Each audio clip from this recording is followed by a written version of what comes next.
Finally back, man. Finally back. Been too fucking long. I guess I should start by apologizing. Just got so busy with school stuff and shit. Fucking last week was rough, man. Last week was rough. Shit happens, bro. Had to call in sick, essentially. But we back though. We back. And what a week to come back, man. I mean, where else can we begin? Eric Ten Hag is out, man. Eric Ten Hag is out, and Ruben Amorim is in. Out of nowhere, I wouldn't say necessarily, because like a lot of people had been saying it for a while, but definitely unexpected with the timing. I don't think now was, it was a bit earlier than I think people expected, but yeah, bruh. I mean, I guess I'll kind of just take over for a second. Yeah, honestly, bro. How do you feel about this? Because it's been a mixed... Last time we spoke about this, you were still fully ETH in. And I still was until the second I saw the news. And part of me still, like, I'm not saying I feel like it was the wrong decision, but I feel like you could have justified it either way.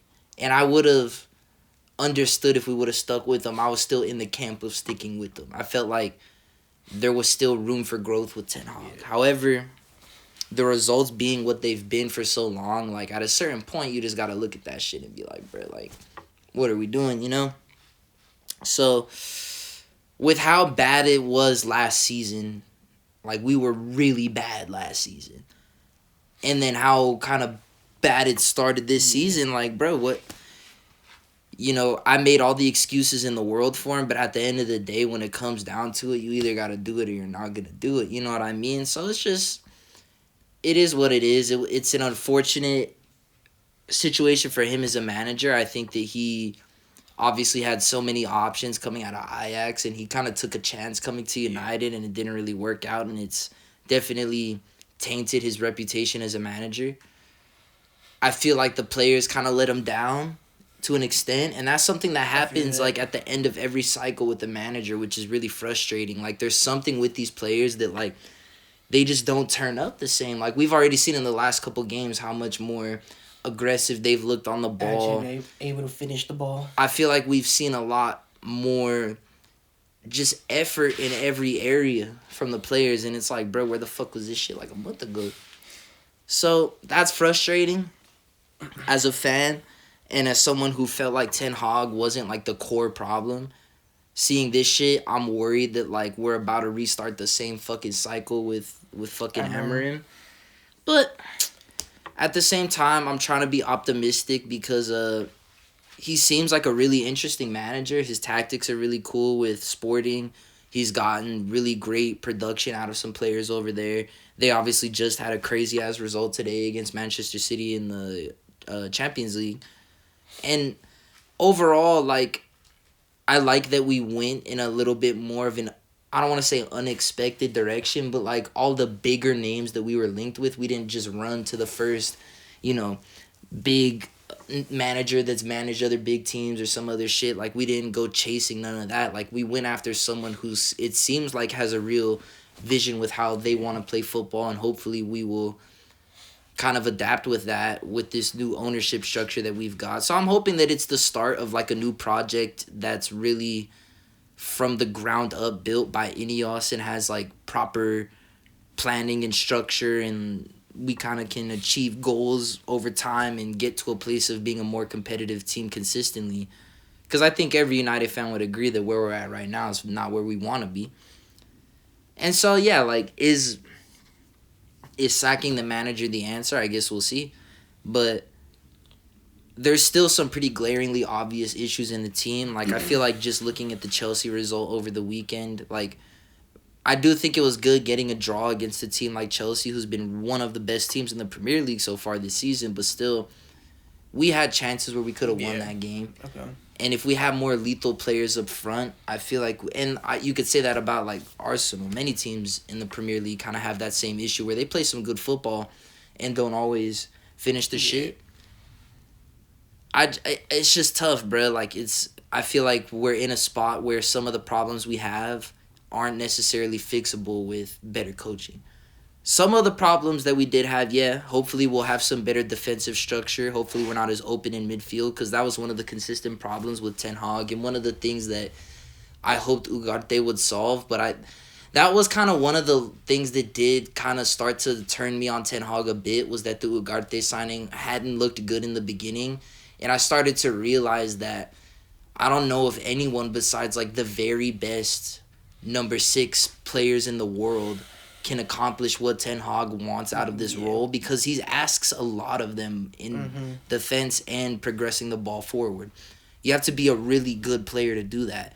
And in Ajax, when you're the best team in the league, I feel like he was able to get away with stuff like that, and I'm not sure if he ever fully adapted to playing in a league that's so much more competitive and where you have to be so much more careful with the risks you take.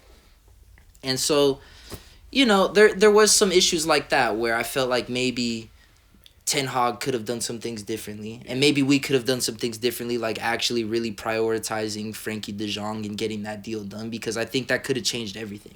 Because that's one of the few players. He didn't want to go. That's one of the few players that could have actually changed the situation. He did not want to go.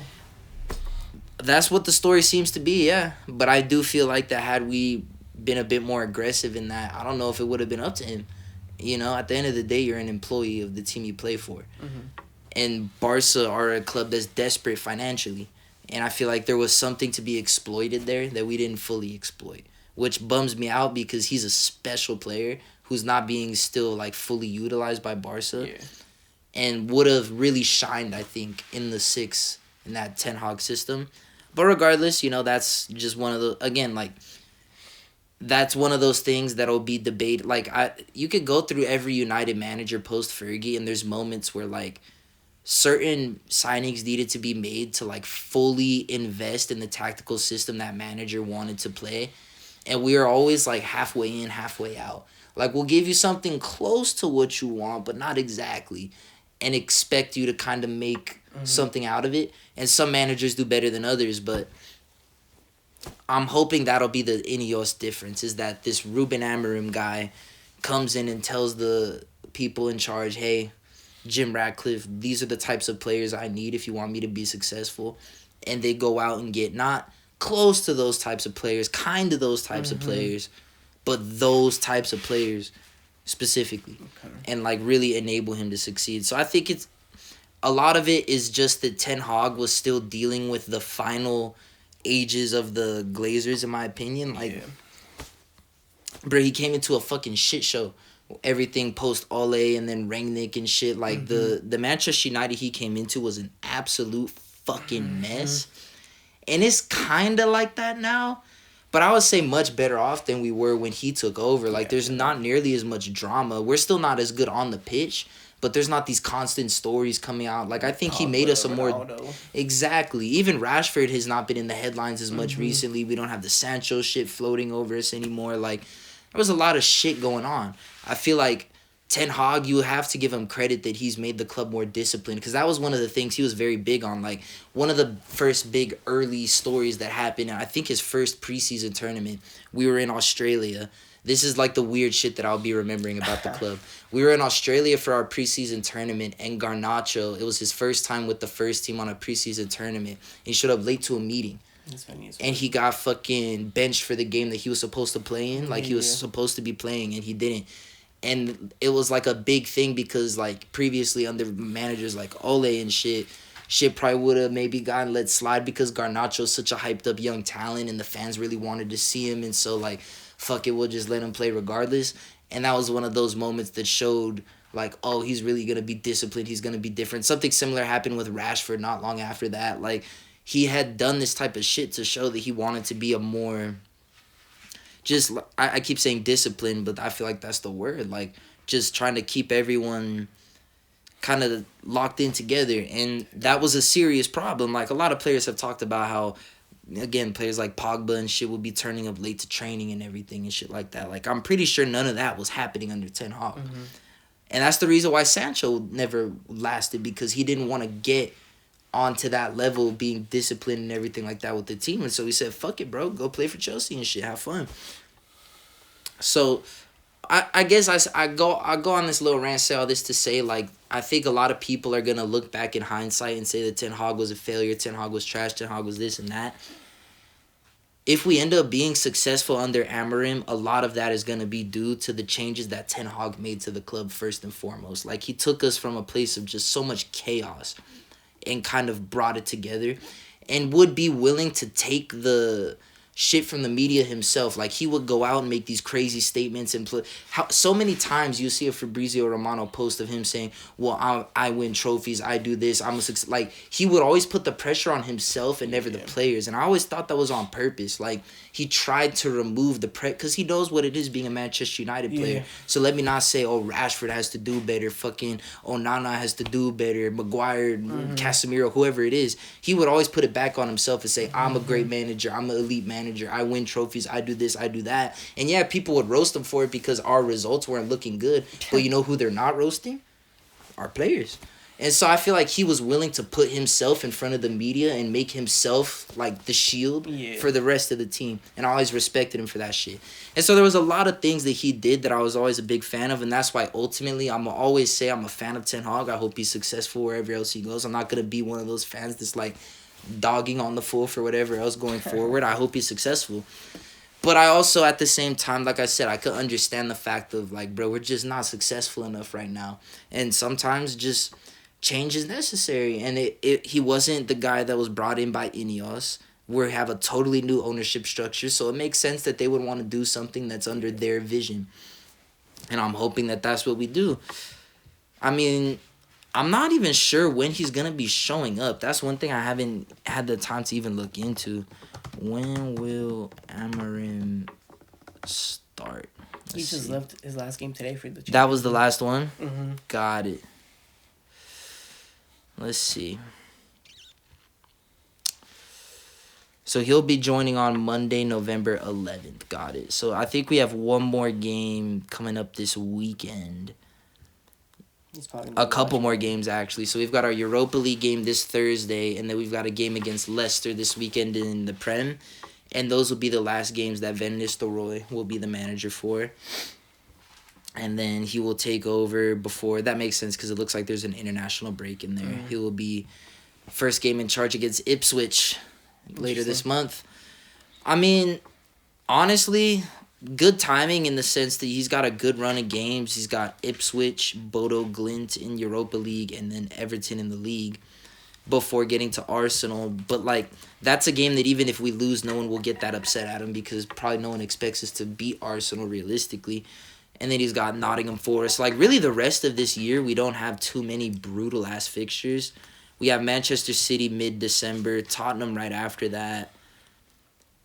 That's literally it, though, as far as, like, tough games the rest of this year. So I guess I can understand it from that perspective, too, the timing from the board of, like, let's get them in nice and early before. Because, like, if Ten Hag would have fucked up this whole run of games, that would have been interesting. That really would have cooked our season. So I guess it makes sense timing-wise, like, let's get them in with a decent run of games and hopefully get them going early. Because even if he doesn't do great early, we'll have the excuse of, like, bro, he just got here, give that motherfucker a second to goddamn learn the goddamn league and everything. Fool doesn't even never heard of no Ipswich. Now he's got to go play there. That's bullshit. So fucking, if that's the case, we got a little pass. And then if he's cooking, he's fucking cooking. And we're chilling. We'll see, bro. So I kind of like it. It's an interesting manager transfer, bro. So let me ask you this. As a non-United fan, I would even argue potentially somewhat of a United hater at times. Yeah. Just because you support him. Understandable. What are your thoughts on this? Unbiased thoughts on this. Just what's your genuine, deep down thoughts on it? Like I said, it was an interesting transfer, bro. I don't know if it's too early because he just barely took over that Lisbon team, no? I know he's been, like, somewhat managing it, like, for a minute or some shit like that, but, like, he just barely got his license or whatever. Yeah. And I don't know, man. But he learned under the great one, the special one, Jose Mourinho. Fair. He's got aura, bro. We'll see, man. It's an interesting transfer. He played with Cristiano Ronaldo. Didn't expect that, bro. Just imagine the aura transfers he's in taking place. I just remember when I would ask you who would replace him, you'd be like, I don't know. Yeah. See, that was my thing. Is And this I have your dude answer, dead ass? I'll be real, cause like there's been so much other like I've been a busy ass fool, so I'd be watching United and focusing on that. Motherfucker don't be knowing what's going on with Sporting Lisbon right now. I know about Victor Gyökeres because I fuck with that fool as a player, but I didn't know they were doing this good. I didn't know about their coach, and so when I heard it was this guy, honestly, I had never seen his name before, and so I was like, fuck, let me look into this fool, see what it is. And I saw the way that he was playing at fucking Sporting, like the little 3-4-3 and everything, and just saw his whole background, like you were kind of talking about, with he hasn't barely kind of came into coaching recently, got his coaching badges at United partially, working under Mourinho, like just some interesting shit about him. And yeah, I mean, honestly, I really like the hire from that kind of perspective. The fact that, like I said, the fact that he's more of an unknown, like just someone that seems like he has more room to grow rather than someone like a fucking, like one of the names I saw a lot of United fans throwing around when we were talking about potential hires was that was one of them, but that what I was gonna say was Zidane. Oh. A lot of fans wanted Zidane because he's like the big name guy. He's won so much and everything. Oh, he's won so and so Champions Leagues. How do we not get that guy? It's like, bro, like Can't be up injury, bro. I don't know, bro. Like I don't know about that. And then honestly, same thing with Xavi. Like I just feel like those are managers where conditions have to be pretty specific. The football has to be very specific, and to be real, they probably are gonna do better at teams that are the best teams in their league, or like better teams in their league, versus a team like United that's trying to become one of the better teams in the league. So hopefully Amorim is one of those guys. I guess we'll see. Like the only thing I'm concerned about is, as a player, are you gonna look at this guy and think like, who the fuck is this?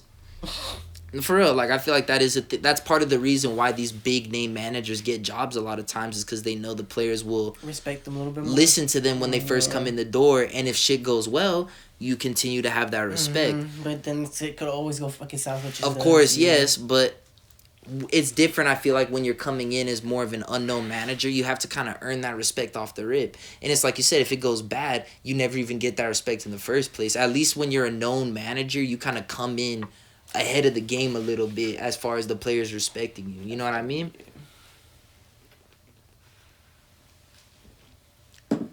But I feel like, I don't know. I feel like it was a smart hire. I'm happy with the direction we're going. I cannot be real, bro. What? The fact that fool beat Man City today. That shit was fucking... Just put yourself in my shoes for 2 seconds. Imagine, just in a parallel hypothetical universe, Arteta just got sacked. Some new gaffer from the championship, some up-and-coming manager that you've never heard of, but he plays some exciting football, just got hired. Okay. And then in FA Cup semi-final, they upset Tottenham. But like the week before he's about to start working for Arsenal. Would you not be like, holy fuck, this guy, like, I know coaches don't have jerseys, but can I get a jersey? Like, what the fuck? Like, you know what I mean? Like, would you not be so on board? So how do you think I felt today, bro? You see what I'm saying? Like, the fact that he is about to show up at our doorstep, and one of the last games he ever played was clapping your rival as the underdog who no one thought was going to win. Come on, bro. Okay. Do you think he's going to be able to play the same football? I mean, I don't know. But he doesn't have a Victor Gyökeres at Man United. See if we sign that. Hoyland, bro. We got Hoyland. What do you mean? Maybe he gets some more out of Hoyland, yeah. Because I'll tell you what, profile-wise, Xerxes not as much, but Hoyland is actually pretty similar in a lot of ways to Gyökeres. Physically, they're both really like big body guys, but they're really fast. They're good with the ball at their feet, like to drop in and connect play here and there. The one thing that Gyökeres has really good right now, that Hoyland, we're trying to see still if he's going to develop it, is like, that fool's a lethal finisher. He's a pretty lethal finisher. Hoyland right now, sometimes yes, sometimes no, but he's a lot younger than Gyökeres too. That's one thing that people don't really, like, people will just look at them both as like, oh, they're both young players. Victor is motherfucking 25, maybe, I want to say. 24, 25. Like, young, but not like a wonder kid, though. Hoyland is like 20, 21. He's like young still. Like, he hasn't even come close to hitting his peak yet. So we'll see how it continues to develop with that. But I'm happy as hell with it, honestly. Like, like I said, I had mixed feelings on the fact that Ten Hag got sacked, but the hire, now I'm back on board because I really like the new direction we're going. If that makes sense, you know what I mean? But yeah, fuck all this Man United shit, boy. We gotta look at it. The mighty arse, bruh. The mighty arse. As the resident Arsenal fan here on the panel, dígame, compa. What's going on? We blew it, bro. Blew it? Possibly at this moment, yes. Because Man City haven't looked crazy either. But Liverpool right now, bro. But that's probably not going to last the whole season. We'll see, bro. I doubt it. They just I would be killed surprised. fucking Leverkusen in the Champions League, too. Yeah. I don't know, bro. We're literally putting ourselves in a tough position, bro. It definitely isn't where you want to be, like, fighting from behind like this. But, I feel like part of why it's like this for you is because you're a fan and so you're looking at it from more of a depressed outlook. I think that obviously when you get Odegaard back and everything's looking good, that shit's going to feel a bit better.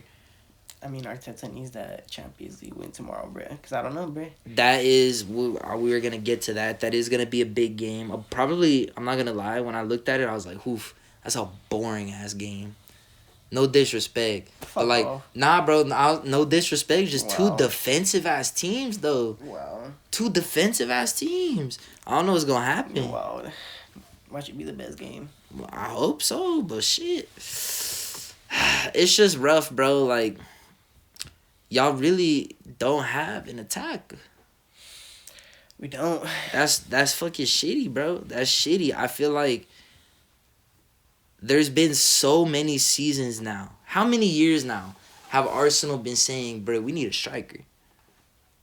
Because even when Giroud was doing this thing, it was... When did Aubameyang start coming late to training in a Ferrari? Like 2016, 2017, I think it was. That's ever since then y'all have needed a striker. Mm-hmm. Ever since then y'all have needed a striker. That was in the Ferrari. I think I remember that day, bro. I remember that day on Twitter. This fool put up late to training in a fucking 458 going crazy. I was like, fuck. Y'all, he will never be the same. And he was sold not long after that, bro. It was cooked. It was cooked. Or I think loan or some shit. But yeah, bro. That fucking, yeah. Damn, yeah.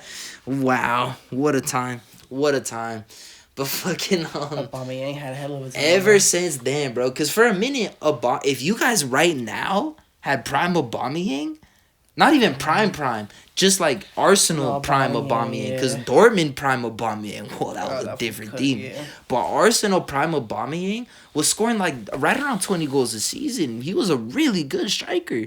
And y'all just don't have nothing like that right now, bro. Nothing like that. Fucking everyone be talking about Man United signings. Mikel Merino, what's up? What's up with him? Why doesn't he do shit? Fool's ass. Declan Rice was 100 mil. Why doesn't he do shit? That fool's ass. If these fools were Man United players, everyone would be grilling them every day. I remember how people talked about Pogba. World record fee midfielder, blah, blah, blah, blah, blah, blah, blah. World Cup champion. What's up with Rice, baby? This fool's dog shit. Martinelli was supposed to be better than Rashford. He's on the bench. Martinelli was supposed to be him. I told you, bro. And finally, we get to the star boy. The star boy. He's not a striker. No. Bukayo Saka.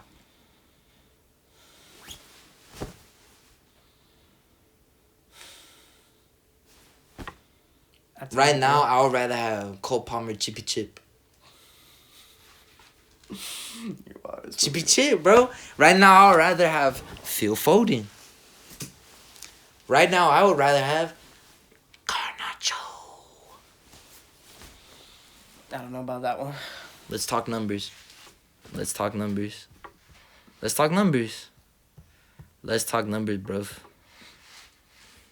Bukayo Saka this season has 3 goals and 7 assists. It's cheeky. That's cute, bro. That's cool. Lord. I actually don't know. I literally don't know who has more. I just have a feeling, bro.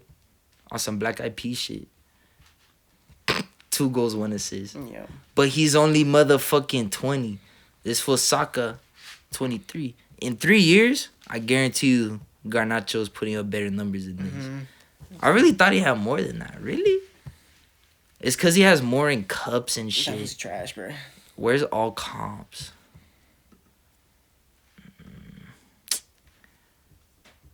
See, in the EFL Cup, he has 3 goals. Bitch, Saka don't got shit. Damn, this fool don't got no goals in Europa. He's still him, though. Trash. No cap, I'll take Gardner over him, bro. Trash as fuck, bro. I'll take Gardner over fucking Saka. But still, bro, I don't know. I told you, bro. There was certain players that needed to step up if we're gonna be the world class team to win the fucking champion, bro. So who's gonna step up? Bro, I don't fucking know at this point anymore. I hope Saka fucking wakes the fuck up or does something, bro, because I don't even know no more, bro. Trying to see. Let me do this. So that's supposedly supposed to be the guy. What did you say, bro?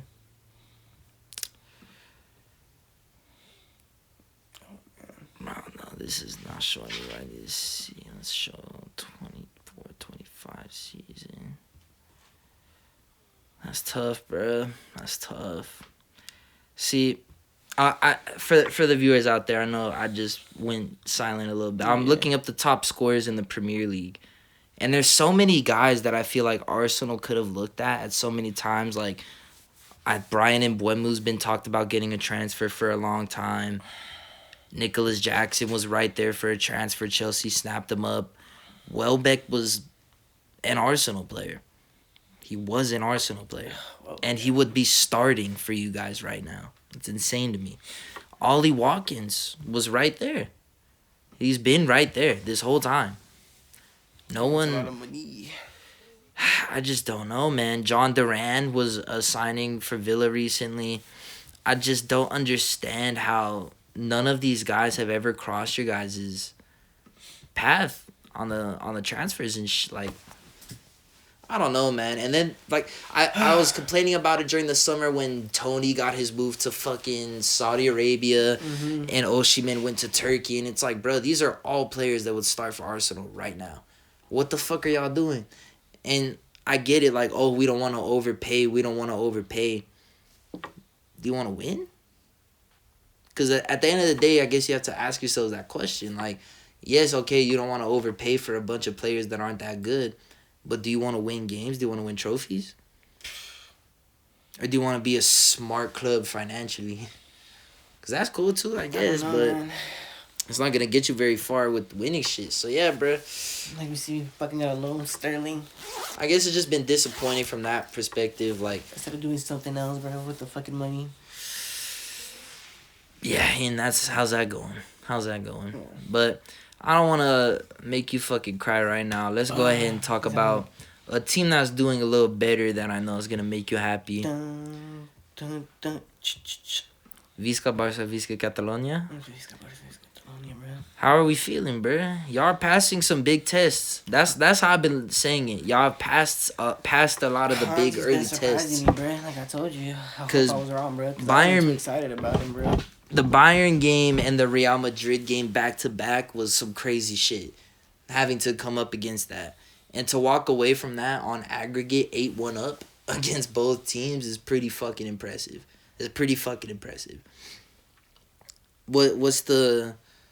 What's been the reasons behind the success?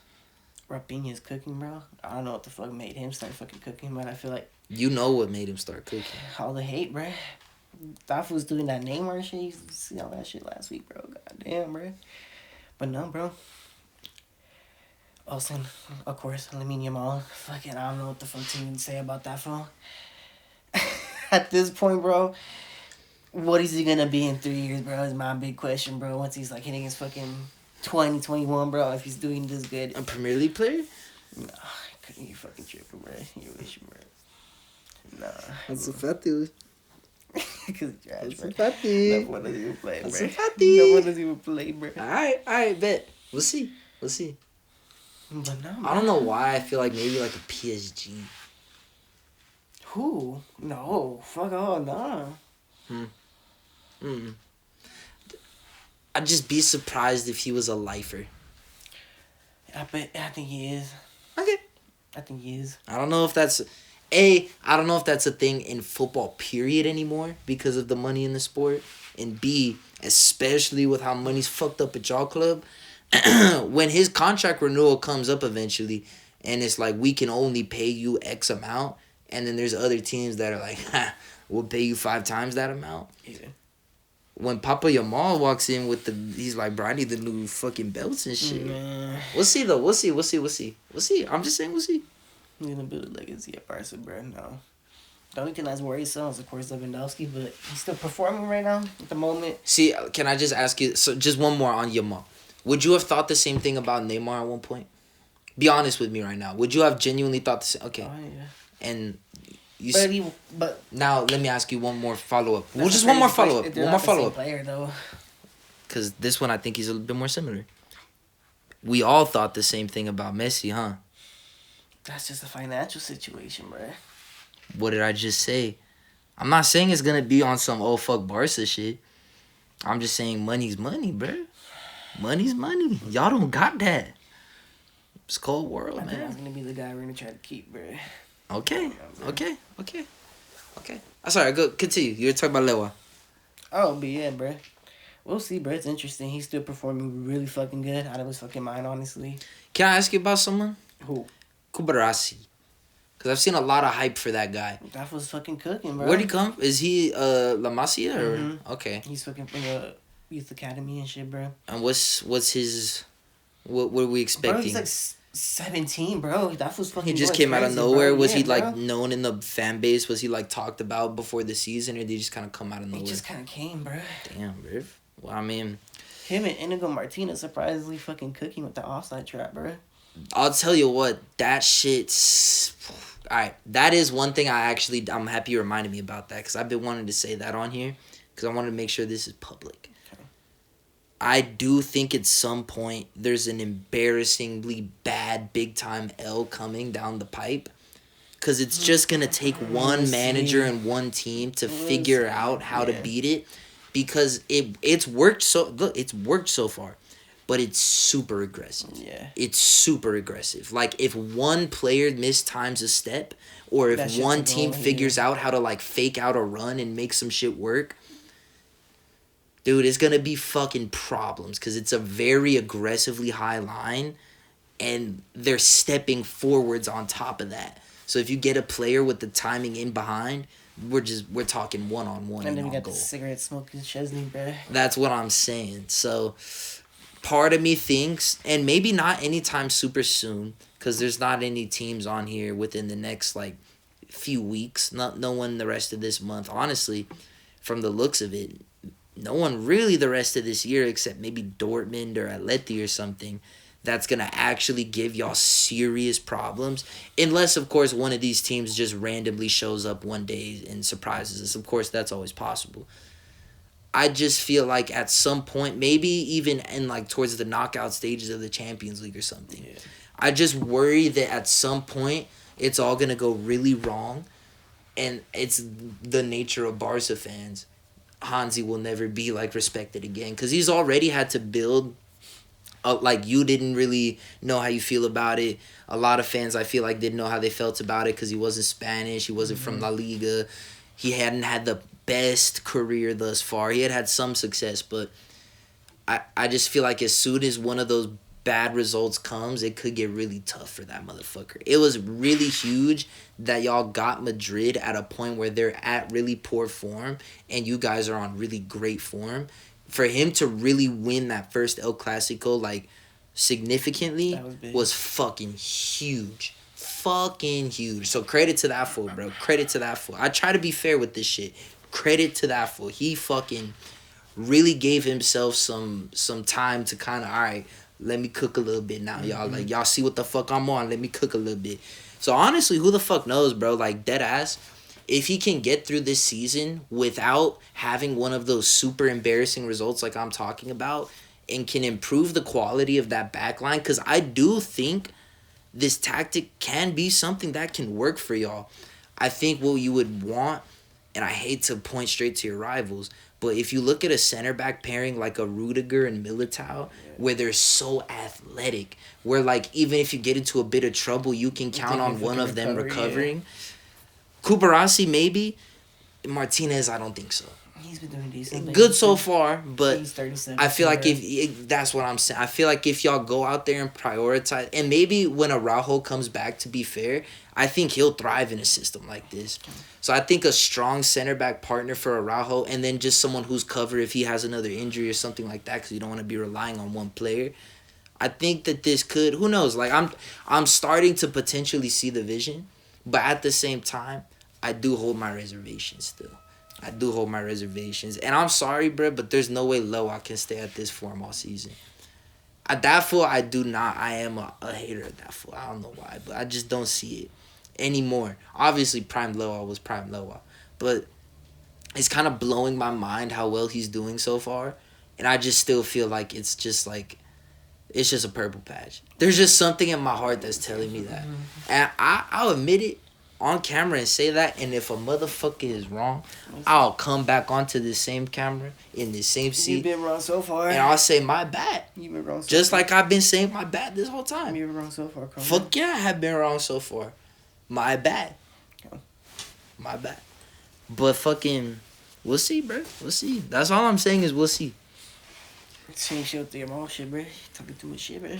Nah, bro. That I do think, bro. Come on, bro. There's no way he's a lifer like that. I'm supposed to be for a lifer. I don't know, bro. I don't know.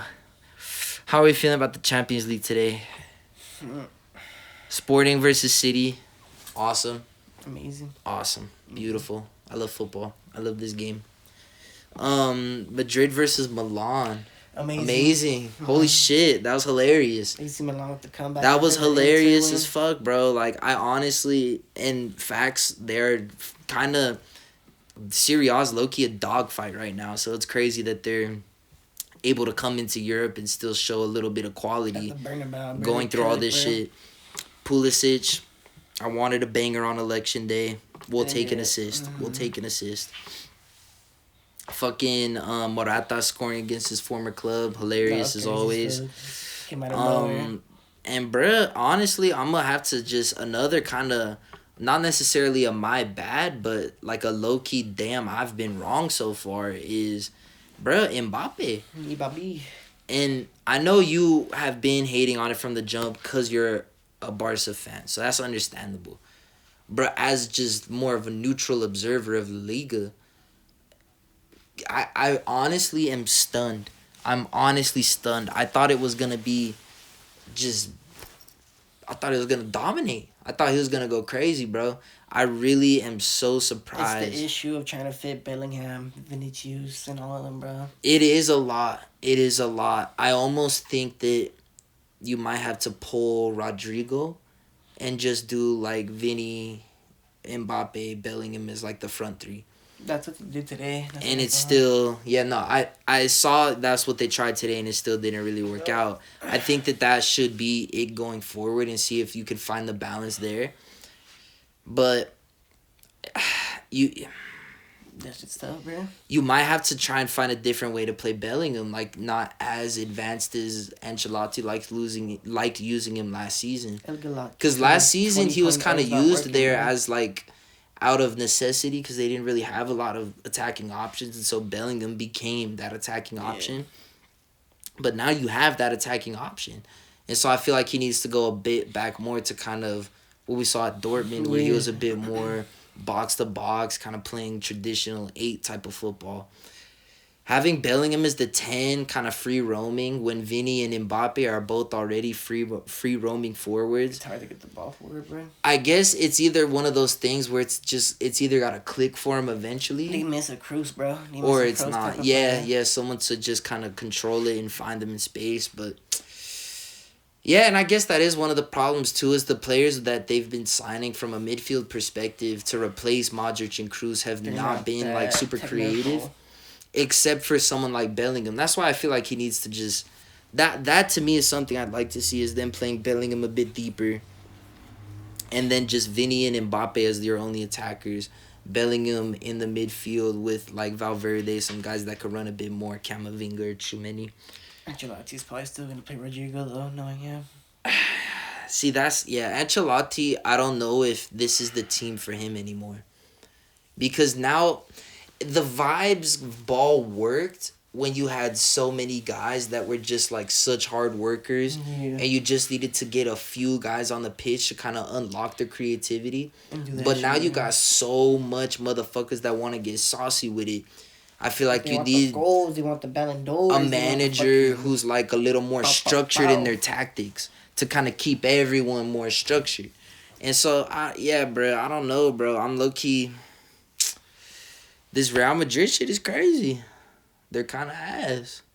Bro. That's interesting, bro. They're kind of ass. After so long waiting for this transfer, bro. Well, I really thought it was going to work. I think everyone did. It's... Too much sauce. Yeah.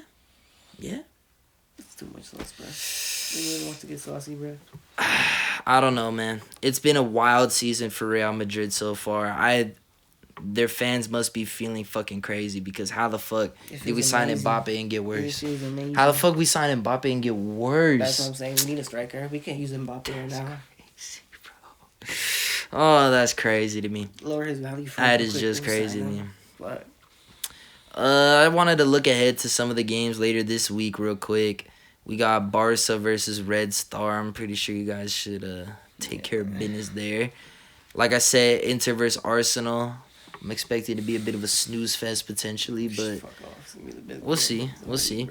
I think one of the best games is going to be PSG versus Atletico because both of these teams have really struggled so far. I was looking at the standings, and they're both, like, way the fuck down on the table where you would expect them in the whole, like, league thing in the Champions League. So this is a game where I feel like either team that gets a W here can, like, even though neither team is doing really good, like, it's not like you're beating prime PSG or prime Atleti. Just because it's a bigger team, mentally you can walk away like, all right, like, we got our shit back on track. Like, this is a big momentum game for either club. And so whoever wins, I would say look at them to potentially continue success in the Champions League, and whoever loses, maybe look at that as a potential season's over. And I'll tell you where my lean is early if you want to go ahead and smack a little money line on this shit. I feel the Atleti juices. I feel like PSG's just in such a weird transitional state. They're not too good, bro. I think Atleti should go out there and take care of business. They're good for league standards, but I feel like Atletico are Exactly. So I'm wrong about them, but yeah. I'm excited to see how that game goes tomorrow. That'll be an interesting one. The only other shit later this week that's kind of interesting for me personally is obviously United in Europa League. Another Ruud van Nistelrooy classic inbound, I'm sure. Fucking team from Greece. I'm not even going to try to say their name because we're going to fuck their shit up. It doesn't even matter. And if you're a fan of them, come find me and beat me up. That's sad. I don't give a fuck, bro. We're going to fuck those fools up. Send them back to Greece packing, bro. Send them back packing. Send them back packing with 3 points. For United, yeah, shit. We really like that, bro. They not like us.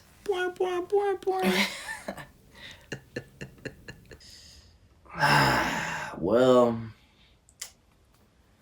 here we are, man. Crown jewel. Crown fucking jewel. Yeah, I guess. I'm gonna be honest, man. Just out the gate, let's just go ahead and say this shit was mid. This shit was absolutely mid. I just wanted to get that out immediately. Mm-hmm. What's your overall thoughts on this shit, man? I guess the bloodline shit was like of course, but like that's cheap. That's like a cheap cop out, I feel like. Yeah, no, I feel you. Like, that shit was really good. I think the U.S. title match was really good. The women's tag match was decent. Mm-hmm. Bronson Reed and Seth Rollins was cool. Just overall, though, like, I think a lot of this shit that happened, bro, let's be real. Most of these matches could have been just on, like, a main event of a SmackDown or Raw. I feel it. Most of these matches could have been the main event of a SmackDown or a Raw. Mm-mm. And even... If he's champion, yeah, but, like, I don't know. No, those obviously not, but, like, all the matches that were actually decent, is what I'm saying. Yeah, okay, I feel that. Could have just been like a really good main event of a regular show. Raw or SmackDown. And then you put them on a PLE, and I feel like they kind of look actually not as good because the PLE standards are just higher. And so now, like, that United States Championship match, that to me was, like, really, really good. Probably the match of the night, damn near, that or the Bloodline match. Those that, like, would have been, like, epic main events on a show, to me, I feel like just end up getting lost in the sauce of this fucking bloated ass card. And fucking, bro, like the way the show ended, bro, god damn, that shit was fucking, I'm happy we get to talk about this shit here, because damn, bro, like, I guess they like broke kayfabe a little bit. Thank you, bro. Like, I'm happy other people are saying this shit. Like, Liv Morgan is a fucking heel. But she came out over here fucking hugging Cody. Yes, bro. Like, why are they acting all cool with each other? That shit don't even make sense. It's like a slap in the face to us as fans that like try to suspend disbelief and get invested in the storyline. I understand that she got emotional, that she's like fucking won the championship. Nah, but fuck that, bro. They literally just did that for a cheap ass photo op with the fucking like Saudi Arabian, like whoever the fuck that were there, the like officials and shit. Mm-hmm. They just did that shit for a cheap ass photo op, which like, bro, do that shit off camera. Like, if they do that in the stadium with all the fans live seeing it, that's fine. But why the fuck do we have to see this lame ass shit? Both of them standing in the corners and shit like they're a tag team. Mm-hmm. That shit was lame, bro.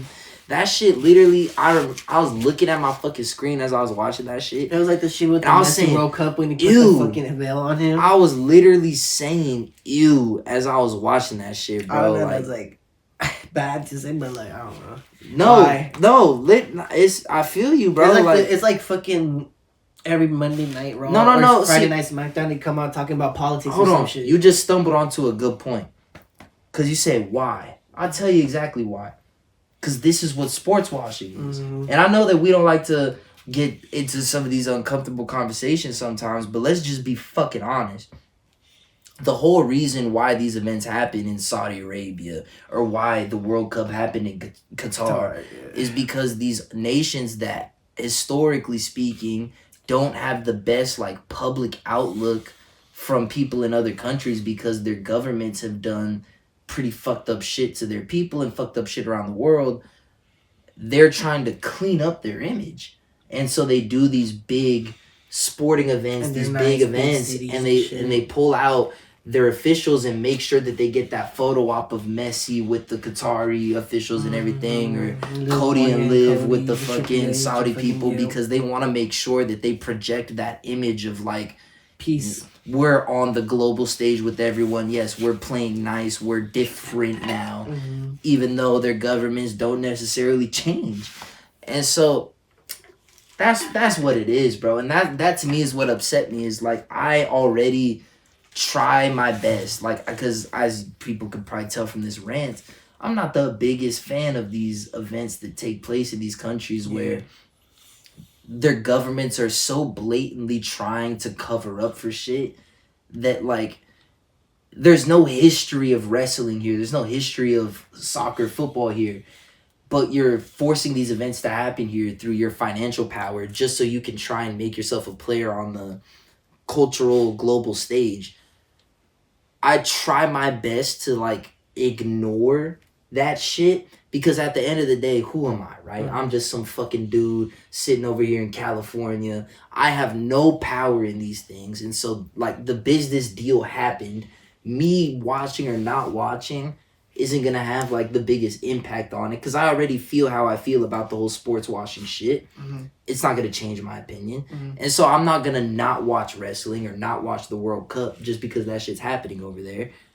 But like, I like, bro, don't rub it in my fucking face type. You know what I'm saying? Like, when it's just wrestling, like, I could just watch it. I'm actually happy for the Saudi Arabian people there, because they don't have nothing to do with all the government shit that's happening. And if they're wrestling fans or soccer fans, whatever it is, it's dope that they get to watch it. I'm happy for them. It's like how they did it in South Africa and shit, like, hey. Like, that's awesome. That's fucking cool. Exactly. And so, like, I enjoy those moments, but then, like, when it becomes something like that where I feel like I could so blatantly see what's happening here, it's like, dude, this is fucking... this is a little frustrating, and it just undermines everything else that happened at the event, because it makes the whole event, it just reminds us all what the whole intention of the event is in the first place, which is to like, this might be a crazy take, but nah, like, go ahead. literally just probably like a few thousand miles down, they were literally doing tribute to the troops fucking a few years back and shit, bruh. That's like the wildest part. And now they're doing and shit here. Yeah. I mean, you know, it's funny how wrestling has consistently found its way into these like geopolitical issues, and they tend to just go wherever it favors them to go. It's not like they've taken a hard stance on it when it benefited them to be like super pro America and pro American government. Let's go hang out with the troops.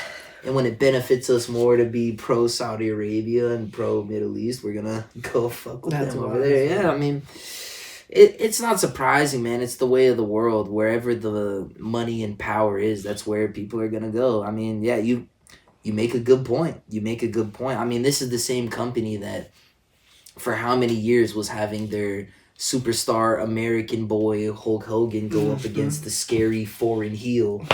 So like the whole history of wrestling is based in like making foreign people spooky and scary. And so fucking yeah, like now it's just, all of this shit definitely just when you like you're saying, the more you think about it, the more you dig into it, the more it's like ugh, like it's in poor taste. It's in poor taste. One of the things that I think is so like obviously like as a dude, I'm not trying to be like fucking creepy and weird and shit. So I'm not paying too much attention to like everyone's ring gear, like the female wrestlers and shit like that. But it is, you can't help but notice, and like the reason I say my girlfriend pointed it out to me while we were watching. She's like, "Why are all the girls looking like that?" And I'm like, "Oh yeah, like fucking they're in Saudi Arabia. Yeah, like in there. It's those funny things that happen where it's like, are we actually advancing shit, or are we just trying to get the check? I guess it's an advancement because, like, I guess 2 years ago or 3 years ago, they didn't even rest. I get that. Like, yes, we've taken a bit of a step forward, but at the same time, like, if the female wrestlers can't even express themselves in the same way that the male talent can, and again, like, I'm not trying to say we need to have everyone all naked, but like, I guess it's more down to like, cause like I feel like, I guess it's in wrestling specifically, like for the male wrestlers, I know that they want to be out there with their shirts off and shit because they all work hella hard to have their good physique and shit. And so I'm imagining for the female perspective, it's the same thing. Like they want to be able to show off the physique that they work hard for. But see, and so now, hold on, let me land it. I was watching Raw earlier in the show they just did in Saudi Arabia, and they've got multiple wrestlers coming out that are like male and females like at the same time, like different factions and teams and shit, and like the male wrestlers in their normal attire and the females in their like Saudi attire, whatever the fuck you want to call it.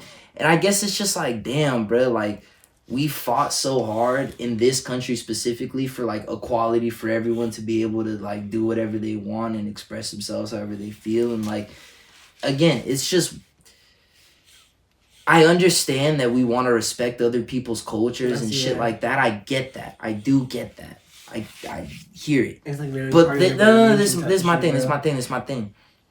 Like, they're not of your culture, so why do they have to fit into your culture's rules? Because, like, if it's someone who is Muslim who wants to be a part of the Muslim culture, that's the unfortunate thing, because isn't their government basically all fucking religion based and shit? And that's kind of where it goes back to that, where it's like, in my personal opinion, I don't think this is a hot take, I think that people should be able to have their own religious views and practice them however they feel they want to practice them.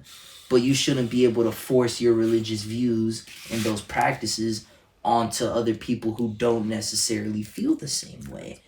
And it's kind of wild that when we go over there just to make sure we get our nice check from the Saudi government, that all of a sudden we throw a lot of those principles out the window. And like when the 4th of July show comes around or some shit, they're going to do some shit and they're going to be all proud to be American and they're going to play the fucking national anthem and shit. But it's like, bro, y'all were just doing the dance for the Saudi money. So what we just went into a whole different tangent with this. This is crazy. But can I tell you why this is a problem? We would have never been having this fucking discussion if it wasn't for the fact that not this is the thing.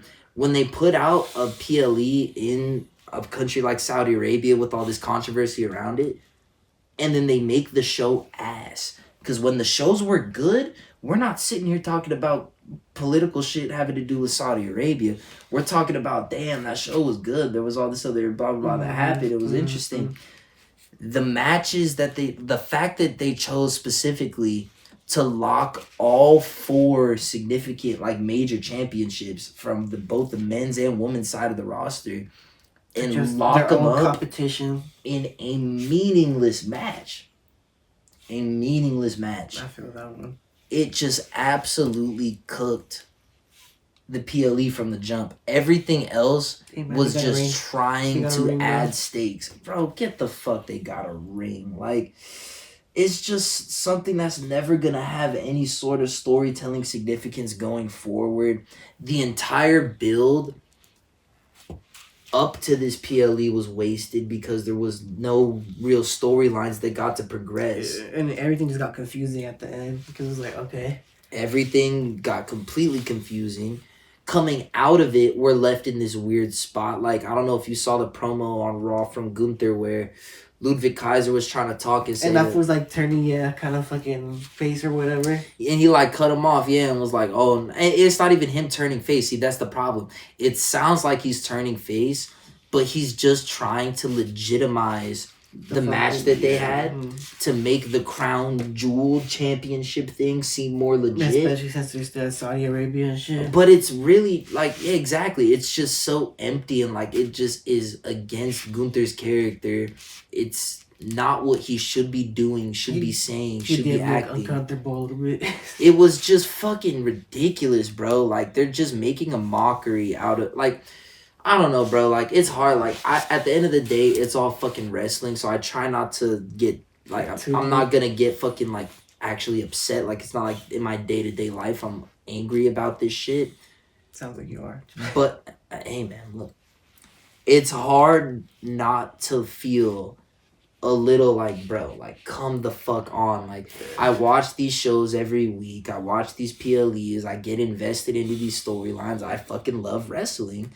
And so I want to see stories that at the bare minimum, even if I disagree with shit that happens, if it at least makes sense and I can kind of logically follow everyone's decisions, I will be okay with it. Like, I will try to make peace with when I disagree.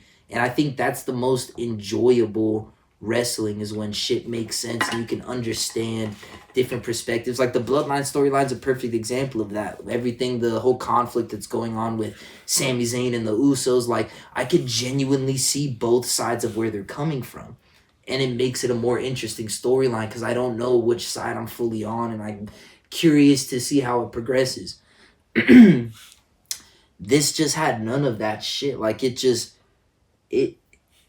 don't know, man. It totally robbed us of a chance to have continued storylines. Like, everything that Cody was going through with Randy and KO had to get put on pause.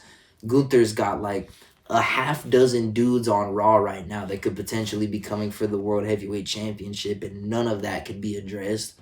Fucking... And it just... It kills the legitimacy of one of your champions. Like, one of the two of them has to look trash. Yeah, Gunther is over here talking about Cody Rhodes like he's the tribal chief of the company now. Like, he's just the big dog. And Nia Jax has taken, what, like 3 or 4 pins in the last 6 weeks? Like, you know what I mean? Like, these are supposed to be the top champions in the company, and they're getting treated... I don't know, bro. I don't fucking know. And like I said, it's not to say that there wasn't some good matches on the card, you know? Shout out to that U.S. Championship match. This is actually one thing I needed to fucking say. Why the fuck y'all got Bronson Reed losing? What the fuck? I guess Seth Rollins is OP again, bro. Bro, he's been getting built up like the fucking most dominant monster on the fucking roster Just right now. to get beat by Seth Rollins. Just to get beat by Seth Rollins off an injury. Like, my whole thing after he was getting attacked and everything and just barely coming off an injury was that's how they were going to sell it. They're like, he's not fully 100%. Mm-hmm. You know what I mean? And so, like, no one walks away looking too bad. Like, Seth lost, but he could chalk it to the injury. And Bronson gets to say he beat Seth Rollins, so everyone's cool. But nah, bruh. It's scaring me. I'm getting Shinsuke vibes. From Bronson. Wow. Because Shinsuke was cooking in that Seth beef last year. And then as soon as that shit ended, back to the mid-card with your ass. It's over. The fucking house shows and shit. Absolutely. Exactly, bro. Go wrestle at some fucking house shows. I'm scared as shit they're going to do the same thing to Bronson Reed. And I just don't understand it. Like, with Shinsuke, at least the one thing I can understand where they're coming from is it is tough when the wrestlers don't speak English because it's really hard to get, I feel like, promos and feuds and everything going. Like, they did a good job doing, like, the whole anime with the subtitles and everything. That was really, really cool and a good way to work it. But long term, how much can you do with that? I'm not sure. So I could kind of understand to an extent why the Shinsuke push didn't last long term, story wise at least. Bronson Reed, bro, his promos have been fucking awesome. Mm-hmm. He's playing that badass character so well. Fuck, yeah. I don't know what else he would have to do to justify getting a push at this point. Like, he's done everything he could do. Didn't he get involved in the fucking 4-way match today? Didn't he get involved in the 4-way match today? Yeah. So, like, he's still showing that he's going to be involved in this shit. Like, he is still going to continue this feud with Seth for a bit. But I worry that since he already lost the first match, he's probably going to lose if there is a third match. Because there's no way he's going to, like, win the overall feud. That would be a lot. So he's probably only going to win maybe this next match if they even have one.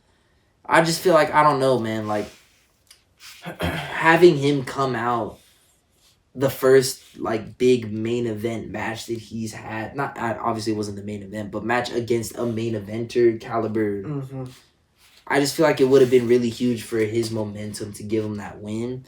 And now we're kind of back to, like, trying to build it up again towards, I guess, Survivor Series, but I don't know, man. I'm just a big fan of Bronson Reed. I feel like he's really underutilized, and I feel like they were finally starting to figure out, like, that they have a serious main event caliber dude in their hands. And I'm just feeling like, bro, they're botching it. They're fucking botching it. I'm scared, bro.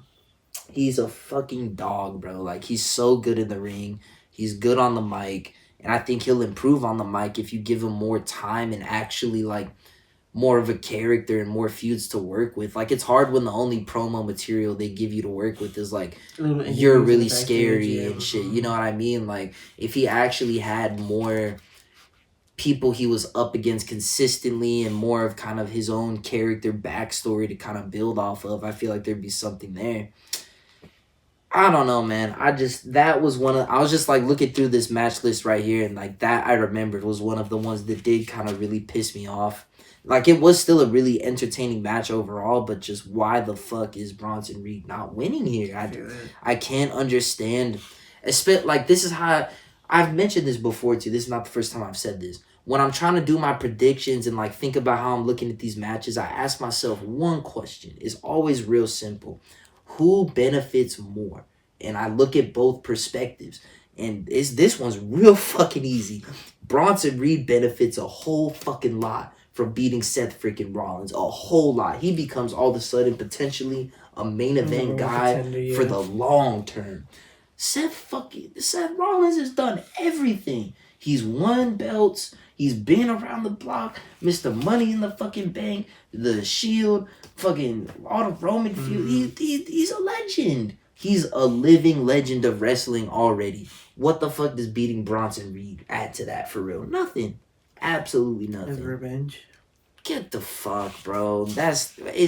We will forget about that shit in 6 weeks if they don't have another match. Like, it will be totally irrelevant by the end of the year. And so to me, you got one dude who we would literally forget by the end of the year that they even had this feud. It's just whatever. Versus one dude that it could literally change the trajectory of his entire fucking career. Mm-hmm. And I just can't understand how Triple H and the creative team would look at that and be like, yeah, let's give it to Seth. Like, dude, he doesn't need it. And I know that's not always 100% of the time how you could book a match, because sometimes you do have to throw a swerve in there, and sometimes there's a bigger story at play, and so you got to have someone lose. And then, like, I get that it can't always be as simple as that, but this is one of those ones where I really feel like, why? Yeah. Why? Just why? I don't know. I guess we'll have to see how it happens going forward. And I guess you kind of hinted to it a bit, Super Seth. Like, they have a few guys that, like, they just really struggle to book them to lose. Mm-hmm. And it's like, you don't need to have a group of superheroes. Like, there can be a couple, but every single main event guy on the roster, damn near, it'd be taking like a half dozen finishers, an interferent chair shot, the ref bump knocks them out, and so they get hit with the turnbuckle 5 times. Like, you gotta do the fucking most to pin any of these guys. And I just don't think that all, like, I don't know. I feel like at a certain point, it loses its value a little bit having like a Roman Reigns level guy, a Cody Rhodes level guy. And like Roman took that pin against Solo, which was a really big deal for sure. But when it's also like such a huge deal whenever Gunther takes a pin, at this point, damn near, obviously he's champion, but even before that, LA Knight was kind of a little bit in that vibe, and I fucking love LA Knight, so I'm not even trying to say that I'm not trying to be a hater for these people, but Seth Rollins is in that category, Sami Zayn is in that category, Randy Orton as of late is in that category. There's a lot of guys that it's like, when you're in that top tier, they just don't let you lose unless it's everything going against you, and try to protect you every single way possibly they can. And I don't think that that's necessarily needs to be the case. I don't know, man. Just I sometimes this Triple H booking style bugs me, man. Like, obviously there's like a million different things that we could say about Vince McMahon as a person. This is not an endorsement of Vince McMahon the human, but there are some things about Vince as a booker that I do miss. And I'm not sure if that's just because I grew up watching it. But sometimes that, like, super unpredictable shit is, like, the best shit. That's, like, his specialty and shit. You know? Like, just having those, like, kind of out of nowhere title changes, or just, like, feuds that kind of start randomly. And, like, the problem is that sometimes Vince would, like, start some shit and then not finish it. And so once you start a feud, you have to, like, pay it off. And that was a problem. So I appreciate that Triple H's creative has been, for the most part, much more organized, and like when stuff is teased, it's usually paid off, which is good. Like, that's really hard to do on weekly television, so I appreciate that. But at the same time, when everything is so meticulously planned and everything is so thought out, you just miss sometimes that element of chaos. And like, at the end of the day, it's like I said earlier, like, wrestling, it's just wrestling. Like, we shouldn't take it too serious. There should just be, like, a random fucking... Like, I loved when The Miz and R-Truth had the tag team belts for a bit. Because not every champion's got to be, like, the Roman Reigns, Gunther, Cody Rhodes type of champion where they're, like, the most serious and they love wrestling and they want to be the best ever. Like, it could just be for funsies sometimes. It's cool. That's cool. I like fun. Fun is good. So, I don't know, man. We went on a whole weird tangent with this show, but that's because it was a weird fucking show. Like, if you wanted motherfuckers to go through every single match and break that shit down, there's other people who do a good job doing that. Like, this really was not the show that deserved that, in my opinion, bro. This show was weird. This show was fucking weird. I don't really like this crown jewel shit we're doing, man. This whole champion versus championship, I think, is a real big L. And the fact that they're trying to really sell it scares me, because I think it's not going anywhere. This is going to be a thing for years to come, in my opinion. like who has the most rings is they're gonna force that conversation. It's not a fun conversation, but they're gonna force that conversation. I don't want to start comparing Cody and Roman on who has more rings. I feel that. They don't play sports. They professionally wrestle. Wrestle for belts. Yes. Championships, right? A belt holds up your pants, yeah. It's a championship. Motherfucker. I think call it belt. Disrespect. The championship belt, bro. Stupid bitch.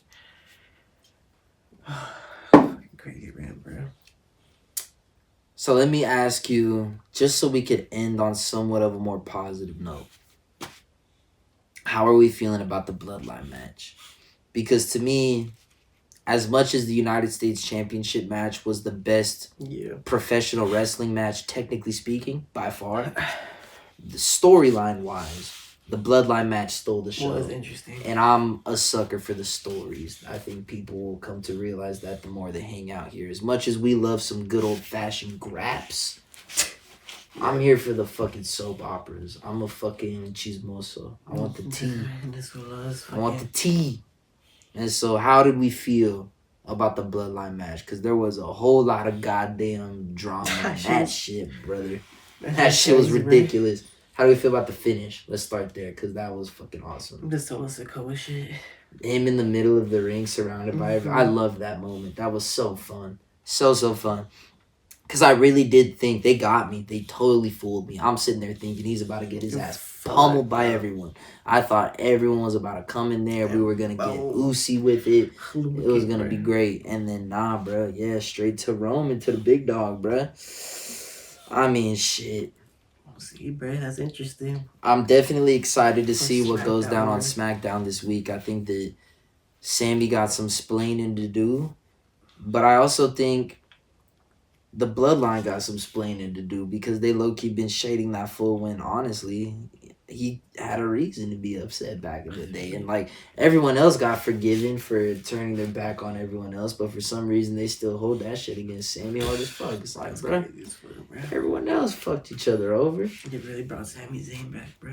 It is crazy, I think. Uso, bro. So I did see a tweet come out, and I'm not sure if this is like official, but it looks like, from what I'm understanding, that Survivor Series War Games this year, rather than being 5-on-5, is going to be 4-on-4. Mm-hmm. And to me, that pretty clearly indicates that Survivor Series is going to be the Bloodline 1 versus Bloodline 2. How would you feel about that? Because we've already kind of gotten it to an extent on this PLE in a tag team match. You want to see it again at the next PLE as the War Games match? That's going to be interesting. I personally do, which is rare. I feel like more often than not in this situation, if you're telling me like we just got a similar match at the just most recent PLE and we're doing just kind of a remixed version of it, I'd probably say like, no, I'm kind of bored of it. Let's do something different. But because I feel like we're building slowly towards something really epic with the whole build with the Bloodline shit, I'm actually down for them to keep pushing this as like the main storyline. Because really, that's the best story they've got cooking right now. It's the best shit. And so, why not? Let's lean into it. I'm happy with it. Do you think we get... I know this is early because there's a lot of time till Survivor Series. Do you think we get the final boss making an appearance, making a special return? At the end, it'll make you 5-on-5. We're gonna have to see, though. Not as an actual in the War Games match, just like maybe similar to the Bad Blood. Do you think he's gonna interfere or some shit? Like maybe more significant than Bad Blood, where he literally just walks out, and stares at them and shit. Counts to 3, and then walks away. I like you're saying, like gets in and kind of interferes in the match, but not as an official competitor. Do you think that there's a chance we see that? Probably. As like an escalation? Probably. I do feel like it's time to kind of start interjecting some life into the story with that. I think that'd be good for the story overall, bringing some of that in there. Well, I mean, that's pretty much all there is from this shit, man. I don't, we could keep sitting here talking about the geopolitical implications of WWE working with Saudi Arabia, but I don't think that's that entertaining at the end of the day. if you had to give an overall impression review, what would you say? What's the overall final thoughts? 6 out of 10. Okay. Really? That's pretty high. I'm gonna give it a 6 out of 10. I'm a dead ass give that shit like a 4. Wow. Yeah. That shit. Yeah. I think it's gonna be up there with like Money in the Bank as one of the worst PLEs of the year. Oh, the year? Of the year. Okay, so we're reviewing it like compared to the other PLEs. So yeah, I'll give it like a 5. Just like overall this year compared to the PLEs we've had, I think it's easily one of the worst ones. I feel that one. Off the top of the head, the only one I could think of that was that bad is Money in the Bank. Because it was useless. Backlash wasn't great, but the crowd carried. Bash in Berlin wasn't great, but the crowd carried. Like, there was a couple of those. Yeah, man, this was pretty fucking cheeks. Money in the Bank just pissed me off so much from a booking perspective. Because that shit was wasted. So I'll say this. To me, just my initial reaction is Money in the Bank is worse because I went into it expecting to be like excited and impressed and came away disappointed. I went into this expecting to be disappointed and was proven to be correct. So to me, like, it's still shitty, but just slightly less shitty because I knew it was coming. You know what I mean? Yeah. But unfortunate. Unfucking fortunate. Fuck it, dude. Crown Jewel. It would have been that. It was decent, I guess. Whatever. Fucking mid. Can't tell you one. This is my final thought. Putting that fucking ring on Cody and Liv. Y'all want to be MJF so bad. I'm good. Y'all want to be MJF so bad. He's better than you. Stupid as fuck. And you know it. Fucking ring.